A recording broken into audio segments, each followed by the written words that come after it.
So how does one interrogate Africa's brand potential? Even before the global war against COVID-19 is entirely won, Africa, alongside other parts of the world, must work harder at rebuilding the economic ruin, unfortunately, we find ourselves in. In fact, Africa's task will, more than ever before, be cut out for it as it adds a list of new challenges to long-standing ones.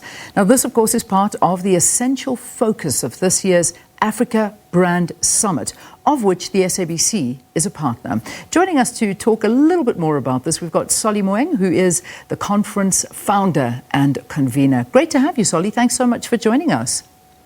Yeah, good morning, Leanne, and to your audience out there and listeners. Thank you. All right. So, Solly, it's a massive undertaking to discuss the best way to interrogate Africa's brand potential, I mean, especially in the light of COVID-19. How did you manage to actually pull this one off?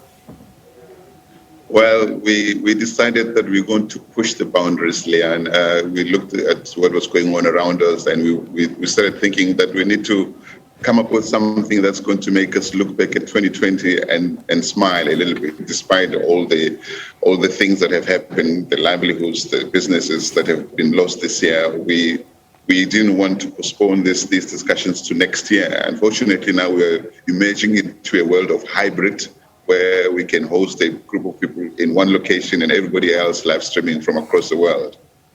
So talk to us a little bit more. I mean, what's the kind of content that you are going to be putting out there? And actually, before you get to that answer, right, I think it's important to maybe paint a picture for us about the current perceptions that are out there about Africa, and then how the content will assist. So let's talk to perceptions and, I suppose, defend the continent against all odds.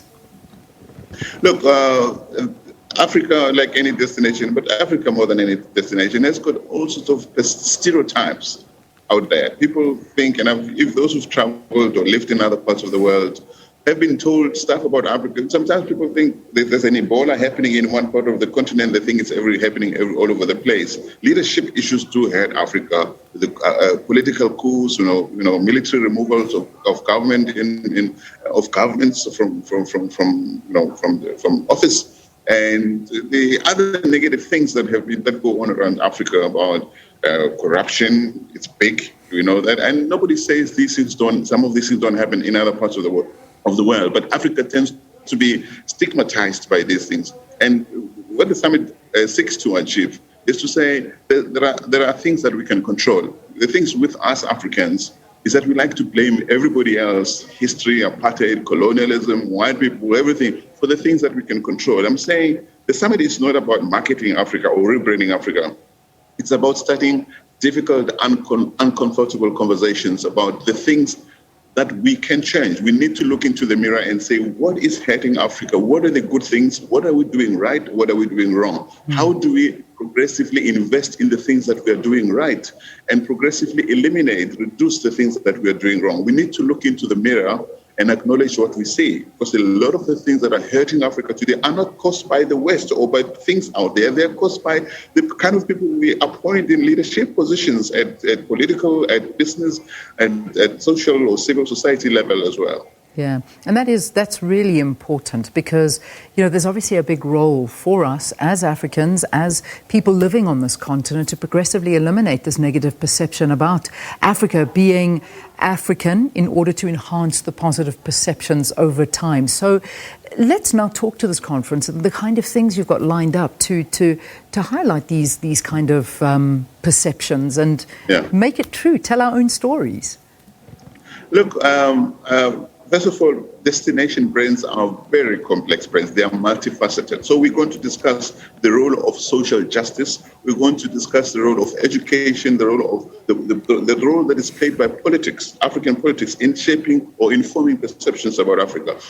But the anchor discussion this year is about the integrated African economic development with a focus on the agrarian economy. We also call it the food value chain space. I don't know if you know this, Leon, or your spectators out there, that Africa in 2020 is still a net importer of food crops. It's not normal. There's something that we're not doing right. So how do we turn the thing around? How do we turn Africa into a more self-reliant and net exporter of food crops? In other words, What kind of skills do we need? What kind of policies do we need? What kind of investments do we need? What kind of technologies do we need? What kind of leadership do we need? So we need to, there's something that we're not doing right. And we need to have conversations about where we put the investments, what kind of leadership, what kind of technologies we invest in training of young people to see agriculture as sexy. Because food production is important for any destination, any place in the world. So we need to turn that thing around. But we also need to talk about education. We need to talk about social justice.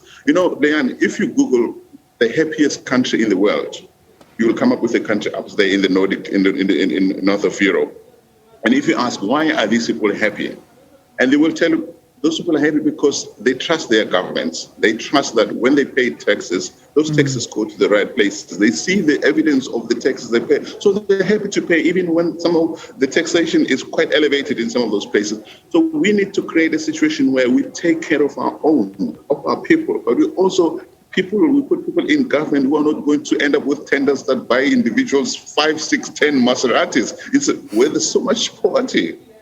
You're so right. You're so right. And this is something we've been speaking about for such a long time. And, you know, the skepticism within, I'll bring it home to South Africans, of course. I mean, we look wherever we turn, we see corruption, we never trust. We're always saying, no, something doesn't seem right. There's something at play here. Someone is getting something where they shouldn't be. And this is, it's a major problem. It really, really is. And of course, it's the skills. In fact, it's not because of a lack of talent, because we have them. In fact, in our next interview, we're going to be speaking to an incredible young maths Olympiad who is just blowing the lights out. And we've got so many of them. But we don't hang on to these skills. We let them go, and then we import the things from them, exactly as you said.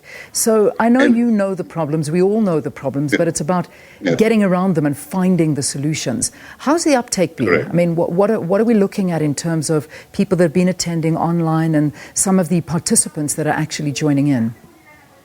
It's been great. Look, our speakers come from not just South Africa, they come from Russia, they come from India, they come from Nigeria, they come from Amman, Jordan, they come from Zimbabwe, they're all over. And the spectators, we are being supported by major membership organizations, professional organizations in India, in Switzerland, in the UK, in South Africa, in Nigeria, and they're bringing all these people to participate. So far, I mean, yesterday we had, I think, close to maybe just over 200 people participating online. And we're obviously in the face-to-face part of the event, which is here in Cape Town, we're only limited to about 50 people because of the size of the venue.